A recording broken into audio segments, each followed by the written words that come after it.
Vamos lá. A dificuldade já começa do nome: supralapsarianismo e infralapsarianismo.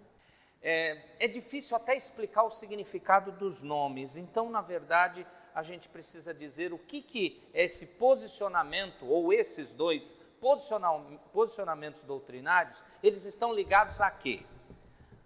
Quando eu falar ligação, você já vai ficar preocupado. Esses dois assuntos estão ligados à predestinação. Sentiu? E quando você fala de predestinação, dentro da teologia calvinista reformada, a predestinação tem duas subdivisões. A doutrina da predestinação. O que é predestinação, resumidamente? Deus escolheu de antemão aqueles que Ele queria salvar. E se você conhece os 5 pontos do calvinismo, se você estudou a depravação total, a situação que o pecado deixou o homem, você vai concluir que se Deus não agir em prol da salvação de pecadores, ninguém pode ser salvo. Então, a predestinação garante realmente a salvação daqueles que o Senhor quer. Mas, como eu disse, tem uma subdivisão. A primeira subdivisão é aquela predestinação chamada pelos teólogos aí de predestinação simples. Deus decretou, separou e escolheu os salvos. Mas tem uma outra predestinação. A predestinação da reprovação. Então quer dizer que Deus também escolheu e separou aqueles que Ele vai condenar ao inferno? Dentro da predestinação você tem isso. Isso é chamado de dupla predestinação. Aqueles que creem que Deus separou pessoas para a salvação e aqueles que creem que Deus separou pessoas para a perdição. E é uma coisa meio pesada. Mas e o infra e o supra? Eu vou te dizer agora. Tanto o supra como o infra está ligado à questão da predestinação. Seja ela você crendo que Deus só decretou predestinar os salvos e não decretou predestinar os condenados, ou se você crê na dupla predestinação, de qualquer forma, o supralapsarianismo ou o infralapsarianismo, dentro dos calvinistas, dentro da teologia calvinista, ele surgiu por causa de um desacordo sobre qual é a ordem lógica dos decretos da predestinação na mente de Deus. Ele predestinou as pessoas que Ele iria salvar e condenar, aí Ele criou todas as coisas e aí pôs a queda? Ou Ele, por causa da queda, então predestinou pessoas para a salvação e predestinou pessoas para a condenação? Qual é a ordem? O que veio primeiro, o ovo ou a galinha? Entende? É complicado. Tá bom, eu não vou fazer aquela brincadeira, olha, crê em Jesus e tá bom. Aí é que tá. Durante muito tempo, já temos séculos nisso, teólogos se debruçaram, e você tem as duas posições, que apenas discutem a ordem lógica do que é que veio primeiro. A queda, por causa dela, Deus decretou a salvação de pessoas, ou antes mesmo da fundação do mundo, Ele já havia separado isso. Então essas duas posições básicas, em resumo, dizem assim, já vou te dar um resuminho, e aí nós vamos para aquele texto que é o texto de maior dor de cabeça, para você formular uma posição. Supralapsarianismo. O pessoal que crê nisso, sustenta que Deus primeiro decretou salvar alguns e condenar outros, e depois Ele decretou a queda. E a obra de Cristo como meio para chegar a esse fim da salvação. E tudo isso num projeto só. trazer glória para quem? Para Ele. Você entendeu o supra? Deus, antes da criação, da queda, Ele já decretou, já separou os que iam ser salvos e os que iam ser condenados. Entendeu? Você entendeu aí na internet? Muito bem. Ok? Tudo num único plano. O plano de dar glória a Ele, autoglorificação. Isso é até tranquilo de entender, né? E o infralapsarianismo? Sempre foi a maioria entre os calvinistas. Eu já tenho que te dizer que a maioria dos calvinistas é infra. Hoje você vai saber se o reverendo Valmir, o que ele é. Aí você fica com raiva dele, não fica. Eu vou deixar minha posição para o final. Tá bom? No final, aí o presbítero Joel vai dizer, reverendo, tanto tempo conosco, e o senhor não falava isso. Então, os infralapsarianos, a maioria dos calvinistas, o que eles creem? O que eles sustentam? Olhando para a mesma escritura. Eles sustentam que Deus primeiro decretou ou permitiu a queda. E então decretou salvar alguns e condenar outros. Por isso que os infralapsarianistas sempre foram maioria entre os calvinistas. Fica uma coisa assim amorosa, não é? Você percebeu? Ele decretou ou permitiu a queda. Eu estou usando essas duas palavras porque eles usam, esses calvinistas usam essas duas palavras. Deus decreta, Deus permite, tem diferença. Então, depois que ele decretou ou permitiu a queda, aí ele então decretou salvar alguns e condenar outros. Tudo bem? Ok? Romanos capítulo 9.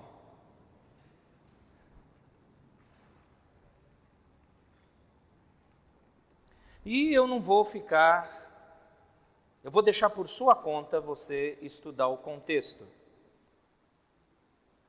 Eu vou direto para os versículos, nós não temos tempo para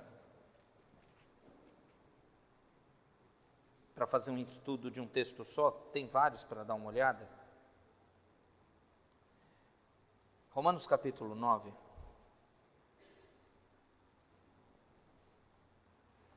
Verso 20, só para você começar a entender o drama. Romanos 9, 20. Quem és tu, ó homem, para discutires com Deus? Porventura pode o objeto perguntar a quem o fez, por que me fizeste assim? Tem como a criatura questionar o Criador? Não. E Paulo está falando de seres humanos. Ele é Senhor absoluto? Muito bem. Verso de número 22. Que diremos, pois, se Deus, querendo mostrar a sua ira e dar a conhecer o seu poder, suportou com muita longanimidade os vasos de ira preparados para a perdição, a fim de que também desse a conhecer as riquezas da sua glória em vasos de misericórdia, que para a glória preparou de antemão, os quais somos nós, a quem também chamou, não só dentre os judeus, mas também dentre os gentios. Você identificou duas coisas? Deus preparar vaso para destruição, para desonra, e vaso para salvação. Durma com um barulho desse. Não dá vontade de dizer assim, mas onde está o seu amor? O Senhor preparou pessoas para condenação. Esse versículo é muito usado por aqueles que creem na dupla predestinação, que Deus decretou os dois lados, quem vai ser condenado, quem vai ser salvo. E por consequência, a questão da ordem. Se eu pegar o Alistair McGrath, ele afirma o seguinte: quando é que surgiu isso? Foi de uma controvérsia. Na verdade, uma controvérsia que surgiu nos círculos calvinistas lá no século XV, XVI, XVII. No século XVII. Então o negócio assim não é do tempo dos apóstolos, a coisa não é da igreja primitiva, a questão é do século XVII. Você tem aí a Confissão de Fé de Westminster já acontecendo, você tem uma busca em querer retratar com clareza o que é que esses protestantes creem. Então, nesse meio, a batalha por uma teologia no caso, entre os calvinistas. Nossa igreja é uma igreja calvinista de linha reformada. Então, entre eles, nesse século XVII, começaram essa controvérsia com respeito à sequência lógica dos decretos da eleição. Deus decretou as coisas, claro, a Bíblia diz. Ele fala em Isaías que ele faz conforme o decreto da sua vontade. Em Efésios 1, ele diz para nós, nos 11 primeiros versos, que ele faz tudo conforme o beneplácito da sua vontade. Então, os decretos da eleição existem. Mas qual é a lógica, qual é a sequência? Então, as duas posições clássicas podem ser percebidas no meio desse debate. Um debate que o Magratti fala que é um debate muito pedante, ele não gosta dessa discussão, e que se transformou num símbolo de teologia obscura. Para o Magratti e para muitos teólogos desde o século XVII, discutir isso é meio que sem sentido. Mas eu acabei de ler um texto aqui complicado e que mostra isso, não apenas a dupla predestinação, mas parece que mostra uma ordem. Deus preparou de antemão, está indo para a eternidade antes de tudo ser feito. E eu só vi um texto só.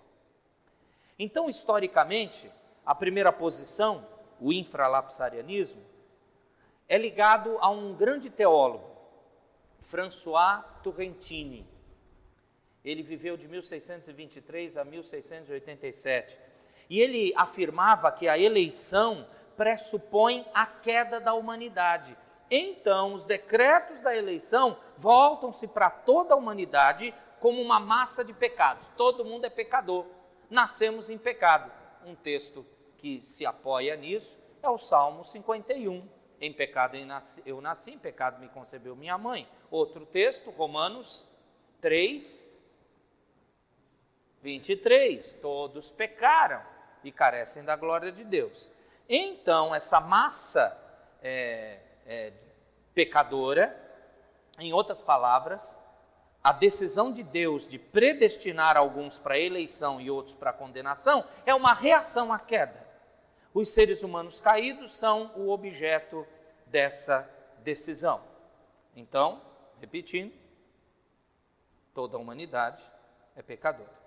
A eleição pressupõe a queda da humanidade, por causa da queda. A posição alternativa, o tal do supralapsarianismo, é associado com Teodoro de Bessa. Esse teólogo considerava a eleição anterior à queda. Então, antes do decreto da queda, do pecado, então quer dizer que Deus decretou a queda? Sim. Então, antes, Deus havia já decretado a salvação de pessoas. Então, a eleição vem antes, o decreto da eleição foi feito antes do decreto da queda. Então, nessa situação do supralapsarianismo, a humanidade antes da queda é considerado o objeto do decreto divino da predestinação. Então, Deus escolheu pessoas, independente se elas praticaram o bem ou o mal. Ele separou. Ele quis para si. Um dos textos que parece que dá apoio para isso é quando diz do Cordeiro de Deus que foi imolado antes da fundação do mundo. Mas antes? Mas aconteceu no nosso cronos, na nossa cronologia? Mas o Novo Testamento afirma isso. Legal, né? Aqueles apóstolos não discutiram isso. Para eles era ponto pacífico, tranquilo. Foi os teólogos, para que esse povo do século XVII tinha que discutir esse negócio? Para eu poder chegar aqui e alguém inventar de discutir isso, tá bom. Então vamos lá. Supralapsarianismo, então, a queda é vista como um meio de levar a cabo o decreto da eleição. Então, para um supralapsariano, Deus decretou todas as coisas, Deus nunca permite nada. Porque permitir é eu não quero mais. Vocês já ouviram isso? E se vocês já ouviram isso, o camarada que falou isso é supralapsariano. Essa história de Deus permitir. A Anne Luiz tem 17 anos, lembra da Anne Luiz? Misericórdia. 17 anos. Aí fica uns gaiatos lá. querendo namorar com a Luísa, você acredita? Aí, olha só que legal. Aí eles pedem, pastor, permite. Aí eu vou dizer, não, está decretado. O quê? Está decretado não.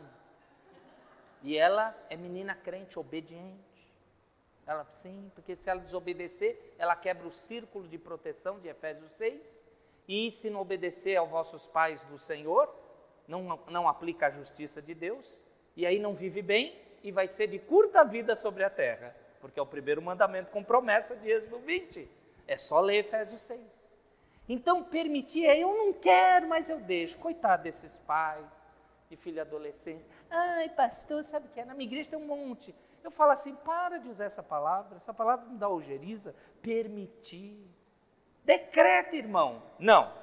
Quando? Quando seus filhos forem crentes de verdade, aí eles podem pensar em casamento. É a mesma história com Deus, diz os supralapsarianos. Deus não fica com converser, ele decretou e vai ser conforme a vontade dele. Tudo bem? Muito bem. Dentro disso, queridos, vamos lá, correndo. Eu quero falar mais um pouquinho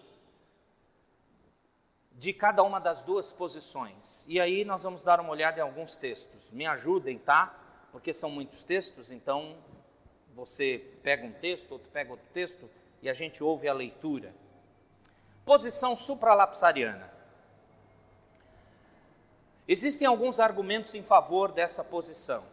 Então, um dos principais argumentos para validar que o supralapsarianismo está correto é que essa posição recorre a todas aquelas passagens da Escritura que mostram a absoluta soberania de Deus. E mais particularmente, a sua soberania com relação ao pecado. Por exemplo, abre aí Salmo 115, verso 3. Reverendo, abre Provérbios 16, 4, por favor. A querida irmã aqui, abre Isaías 10, 15. Vamos começar com esses três. Vamos ouvir o primeiro texto, aí no momento oportuno o segundo e depois o terceiro. Salmo 115, verso 3 diz o quê? Nosso Deus está no céu, tudo que deseja, Ele tem o poder de realizar. Ah, que maravilha, gostei da tradução. É isso mesmo, o nosso Deus está nos céus, Ele tem o poder de realizar tudo o que Ele quer. Ele tem o poder de decisão. Então textos como esse, o supralapsariano chega, abraça e diz, viu? Ele faz. Ele não adivinhou a história, ele escreveu a história. Provérbios 16, 4, por favor, reverendo.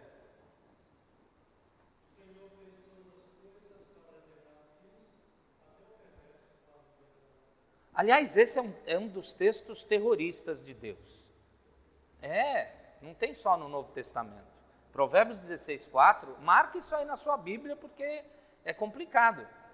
Deus estabeleceu um fim para cada coisa, até o perverso, para o dia da calamidade. Existem alguns teólogos que não são supralapsarianos, os infra, que olham esse texto e falam, não, calamidade aí não é perdição eterna, calamidade aí é sofrimento humano. Veja o contexto maior de Provérbios que discute sobre a vida humana.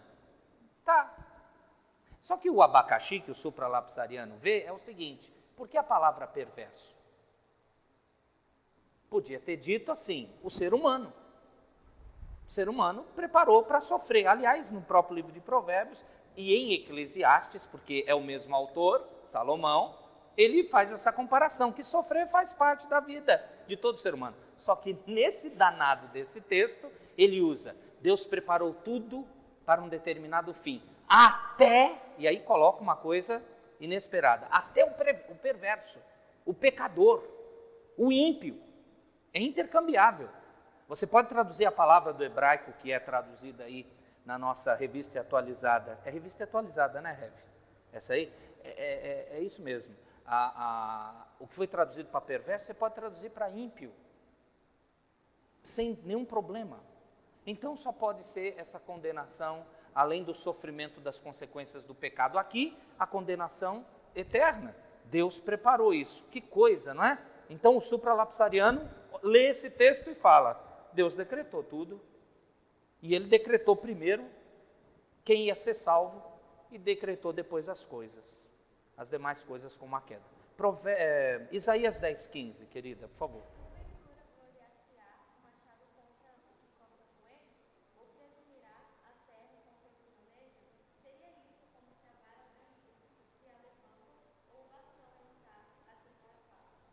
Percebeu?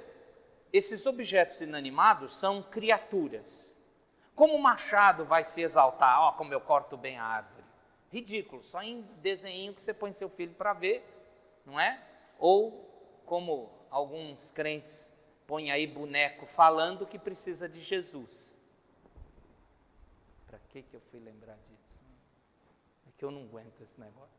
Já ouviu boneco precisar ser salvo? Não?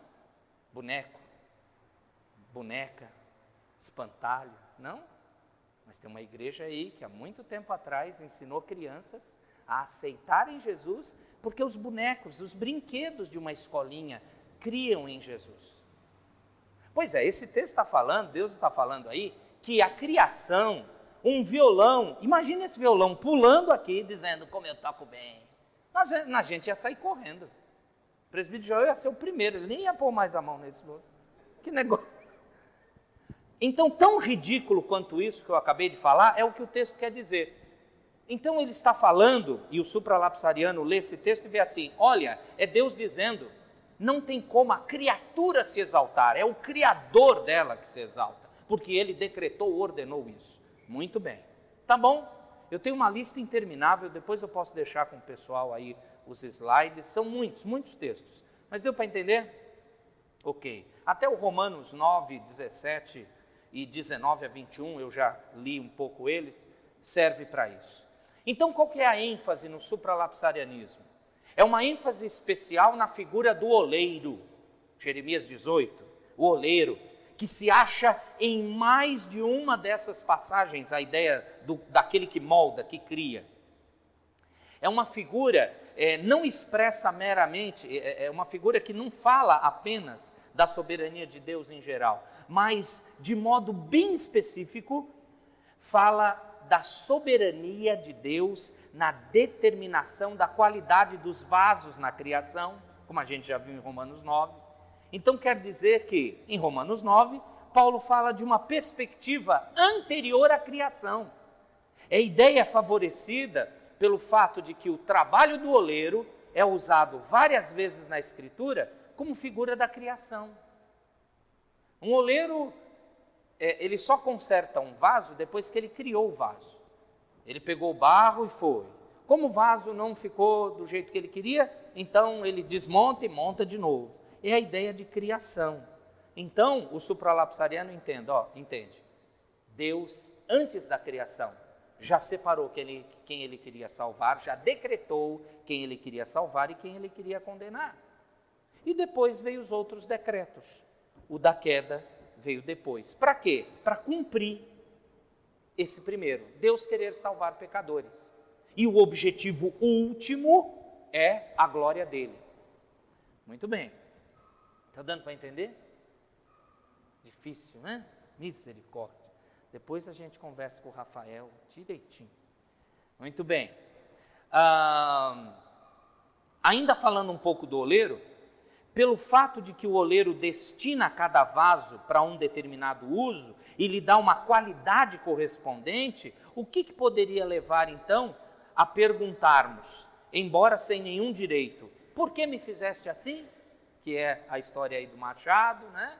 A história que nós já lemos em Romanos 9, não dá para perguntar isso. Ele executa o seu querer. Abrindo um parênteses, quando você fala só da predestinação, João Calvino ensinava que crer na predestinação, que Deus é que elege, dá segurança de fé e dá paz, porque você está aprendendo sobre um Deus que comanda tudo. Mas isso falando da predestinação. Esse pessoal dos supralapsarianos, eles... Como é que eu vou falar? Eles rolam de alegria por falar da predestinação. Deus decretou tudo, camarada. Eles pegam e fazem assim. Qual é o livro da Bíblia que todo crente gosta de ler? É o Salmo. E você acha que Salmo é uma coisinha, água com açúcar, oração, louvor, né? Vai para o Salmo 139. Ai, pastor, por que o senhor mostrou isso? Agora eu vou ficar traumatizado com o Salmo. Salmo 139. Dá uma olhadinha no verso de número 16. Vocês conseguem ler a uma só voz, por favor?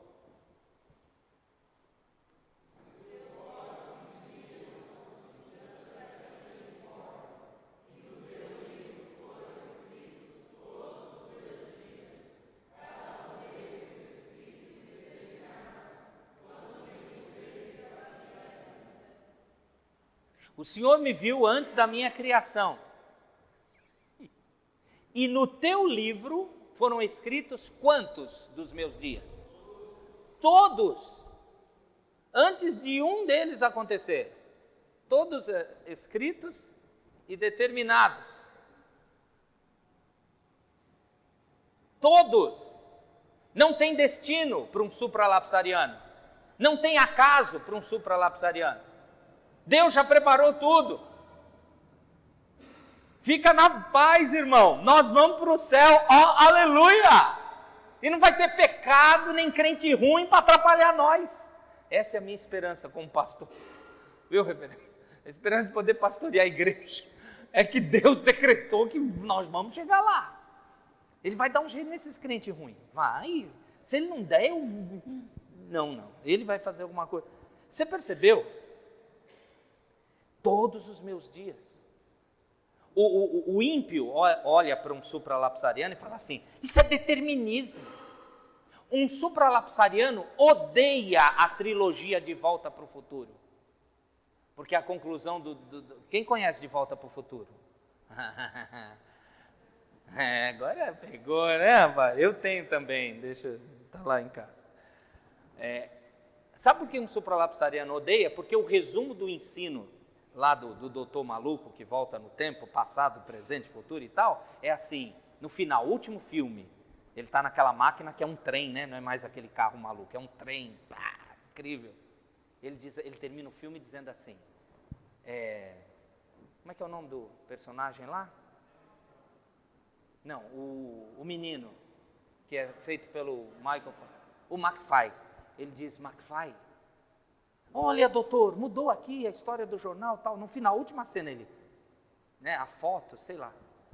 McFly, o nosso futuro não está escrito.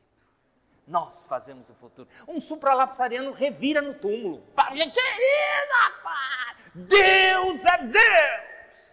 E ele decreta tudo. Ele queima esse filme. Ele abomina, ele olha, Senhor, pesa a tua mão. Por quê? Porque o supralapsariano entende que Deus já decretou a salvação, a perdição e as outras coisas é para cooperar com isso, com a queda. Então a queda foi ordem do Senhor, e daí? Você quer ficar mais arrepiado? Isaías 45, 7.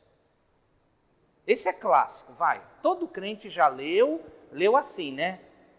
Olhou assim e fechou. Isaías 45, 7. O reverendo Augusto Nicodemos é infralapsariano. Então, quando ele explica Isaías 45, 7, é muito engraçado. É muito engraçado para um supralapsariano. Isaías 45, 7.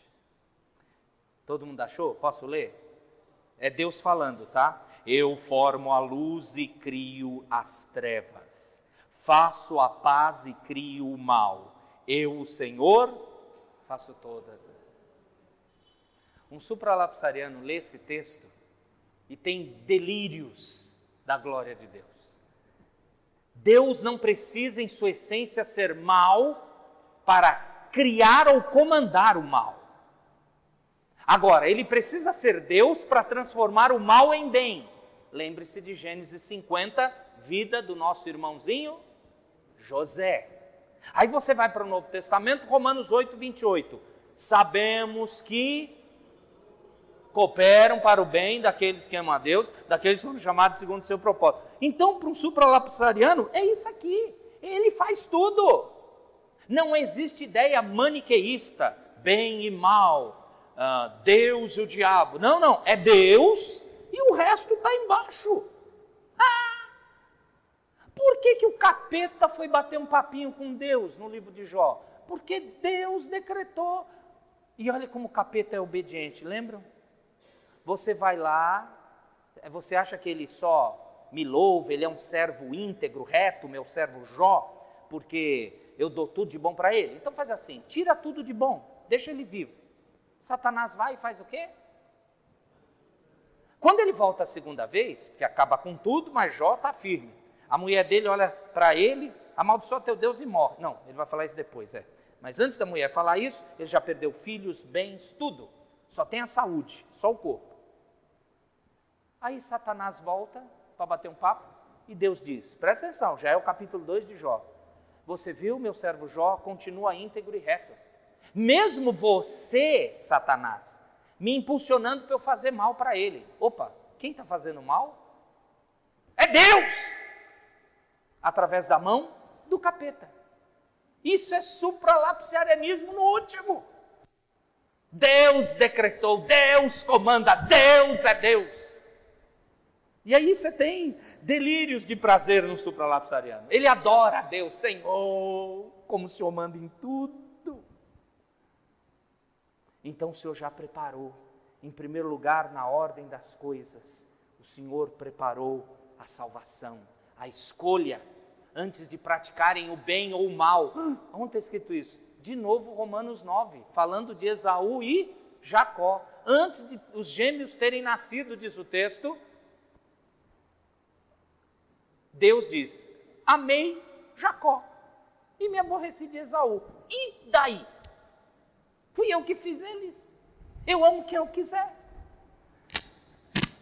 Um supralapsariano, quando ele fala da sua própria salvação, ele diz assim, antes de você ficar nervoso, achando Deus está mandando gente para o inferno, o incrível é que você foi escolhido para ser salvo. E foi escolhido antes de você fazer bem ou mal. Foi lá na eternidade, ele separou você. E tem um bando de crente presbiteriano que anda, peito de pomba. Tu não é nada, miserável. Merece inferno. Entende por quê? Daquele irmão, aquela irmã difícil? Entende porque sua esposa é complicada, seu marido é difícil? É pecador, mas Deus diz que trata e Ele vai transformando.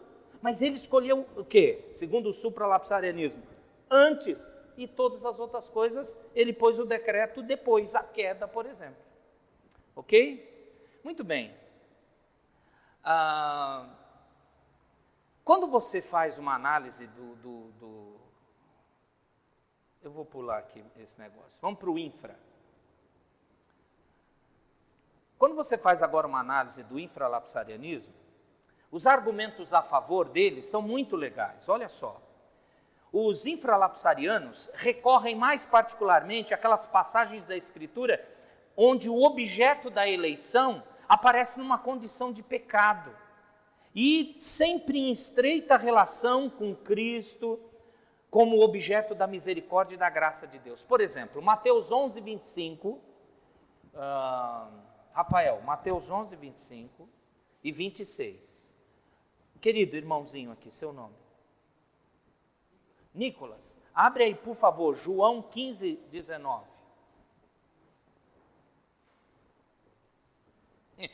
O infralapsariano também usa Romanos 8, 28, não é incrível? Mas deixa para lá.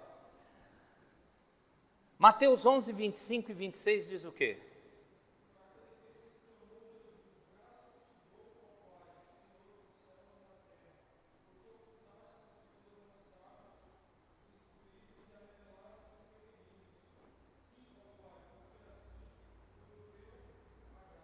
Está falando dos decretos, mas está ligado à questão de misericórdia, de revelar a salvação. Então, nesse sentido da soberania de Deus na salvação, mostrando misericórdia ao pecador, é o que o infralapsariano ama. Olha o João 15, 19, o que diz?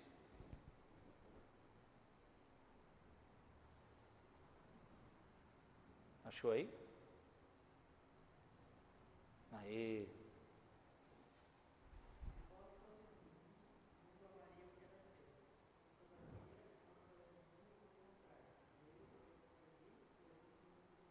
Isso, Jesus falando, eu vos escolhi do mundo, por isso o mundo vos odeia. Vos escolhi misericordiosamente, amorosamente para a salvação. Bom, enfim, tem outros textos.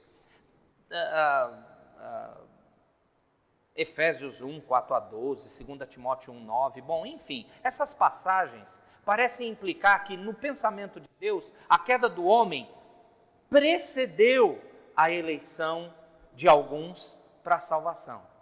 Então, a queda do homem é que é a razão de ter o projeto para a salvação.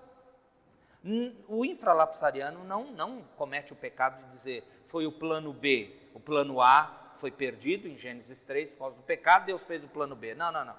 O infralapsariano, ele crê nos decretos do Senhor como supra, mas ele só muda a ordem. A queda fez com que a eleição fosse necessária. O supra, a eleição acontece antes, então a queda colabora para isso, vem depois. Tá certo? Muito bem. Pulando esse bando de teologia que está aqui, vamos olhar o bom das duas posições juntas, para a gente caminhar aí para o fim? Até certo ponto, as duas posições podem andar juntas. Ambas acham e encontram suporte na Escritura. O supralapsarianismo, nas passagens que acentuam essa soberania de Deus, e o infra, naquelas que salientam a misericórdia e a justiça, em conexão, em ligação com eleição e reprovação. Cada um deles, o infra e o supra, tem algo a seu favor. O primeiro, que é o supra, não intenta justificar Deus.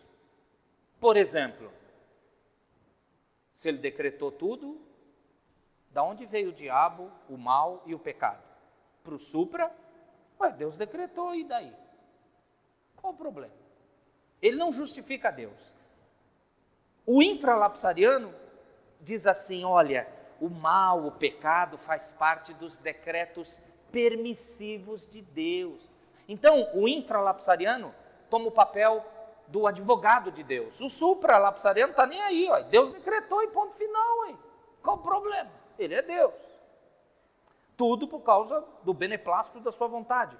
O infralapsariano é mais modesto, é mais delicado, chamam ele até de mais amoroso. Ele leva em conta as necessidades e as exigências da vida prática, do cotidiano. Então parece mesmo mais amoroso. Agora, deixa eu ver se eu posso pular isso aqui. Eu vou pular. Eu vou usar uma afirmação de Louis Berkhof, um teólogo, porque a gente precisa fechar isso aqui. Ó. Com relação a esse tema, Berkhof diz que é um estudo muito profundo. Nós devemos ver que o nosso entendimento é limitado para isso, para dizer se é A, se é B, é complicado. Dar conta de que captamos somente fragmentos dessa verdade é o que a gente precisa compreender. Então, os nossos padrões confessionais incorporam tanto a posição infralapsariana, mas não condena a supralapsariana. Na verdade, Berkhof está lembrando que ele fez parte da igreja holandesa reformada e que também aceitou como confissão de fé a confissão de fé de Westminster, a igreja presbiteriana do Brasil também. A nossa confissão é uma confissão infralapsariana. Então, de maneira oficial ou em grande quantidade, o calvinista é infralapsariano. Contudo, desde 1908, num congresso em Utrecht, As igrejas reformadas holandesas, e a gente pega muita coisa deles, eles declararam, por exemplo, que conquanto não seja permissível apresentar o conceito de supralapsarianismo como uma doutrina das igrejas reformadas da Holanda, tampouco é permissível molestar, isto é, falar mal ou jogar como heresia a pessoa que crê no supralapsarianismo. Então, você não encontra algo que esbarre no erro das duas.